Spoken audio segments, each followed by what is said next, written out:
Assassin's Promise by Thomas Woodward. Chapter 67. Kellen had been making a short circuit around his family's tents for the better part of an hour when he saw a dark shape moving up the path from where the other tents lay sprawled across the rocky landscape. It resolved into a man, one of the two riders if his guess was right. The night was dark and cold. Only faint starlight and a sliver of moon shone down on the tents. He didn't like how truly devoid of light it got out here in the desert. The canyon loomed over their camp like a mountain, its steep walls blocking the view of the wreckage below. There was a fair amount they could salvage, and there was no real danger in waiting a day or so before bundling the shattered wooden beams and moving them from the path. No traveler with a brain in his head would pass through here without a large escort. If one came through, they would hear it from more than a mile off. Kellen's eyes were keen, but they weren't what they used to be when he had been a youth. He had heard of spectacles they made on the far coast that could grant you back much of your sight. Such a thing would truly be a wonder. But he had also heard of the cost was great, and he could spare little with the mouths he had to feed. Luckily, he could still see reasonably well at closer distances. He would not let on the fact to the others, outside his immediate family though. Revealing a weakness, even a small one, was never a wise move among other bandits. You never knew who you could trust. He had seen too many others backstabbed in the night over the years to willingly admit any shortcomings in the earshot of others. The man ahead of him moved slowly, ambling over with trepidation. Kellen wondered what gambit the man would try. His guts screamed of trouble. Sucking in the cold air, he stood between the figure and the tents where his family lay bundled against the elements. Henneb could see a man patrolling up ahead. It could only be Kellen. He couldn't make him out yet, but his movements were slow and sure. Henneb had no love for the man, but he respected the man's competence as a fighter. Henneb was cautious. More than anything else, this single trait had kept him alive over the years.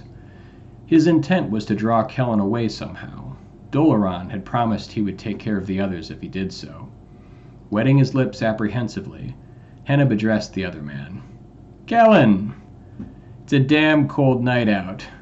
A good night to be spending with a warm drink in your belly, and the warmth of a woman besides, yeah?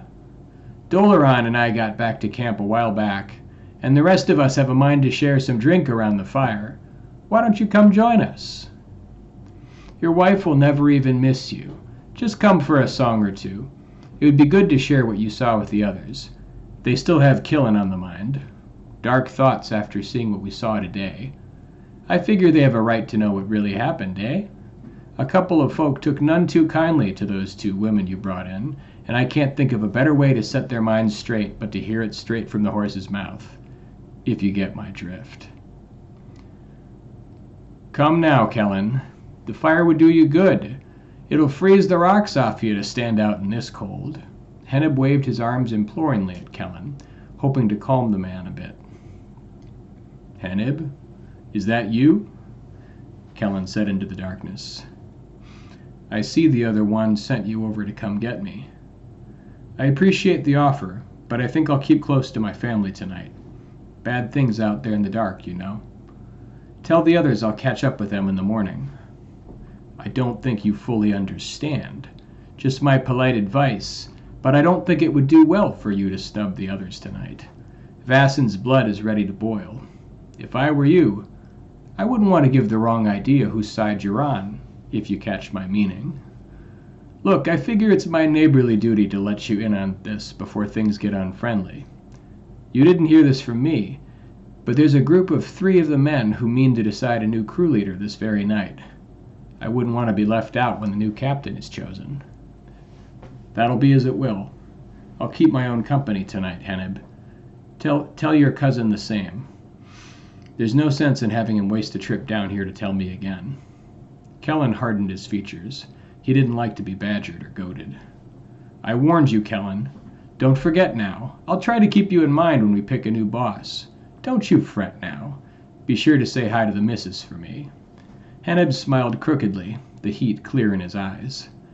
He stood a moment longer, waiting to see if Kellen would come. But when it was clear the man was making no move, Henneb turned in cold anger and shuffled away. He turned to look back once or twice, but Kellen stood like a statue, blocking the path to the tents where the women slept. Watching Henneb go, Kellen felt his hackles rise. The message in his gut was clear as day. He would not trust this man, not ever. He wondered how long it would be until another came to try and pull him away from his vigil. Worried at what might come next, Kellen kept pacing, rubbing his arms vigorously to keep warm. The thought of a roaring campfire tempted him more than the other man had realized.